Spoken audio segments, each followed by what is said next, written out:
પથુજીની મુવાડી પ્રાથમિક શાળાનું ગૌરવ.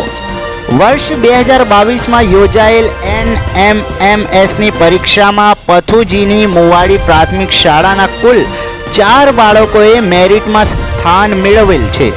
તેમાં શાળાની વિદ્યાર્થીની શ્રદ્ધાએ જિલ્લા કક્ષાએ 7મો નંબર તથા તાલુકા કક્ષાએ 2જો નંબર મેળવી મેરિટમાં સ્થાન પ્રાપ્ત કર્યું છે. આ સિવાય શાળાના વિદ્યાર્થીઓ રાહુલ, આશા અને અજયે પણ સફળતાપૂર્વક મેરિટમાં સ્થાન મેળવ્યું છે. તે બદલ SM શ્રી, ગ્રામજનો, CR શ્રી, આચાર્યશ્રી તથા શિક્ષકો બાળકો માટે ગર્વની લાગણી અનુભવીને અભિનંદન પાઠવે છે.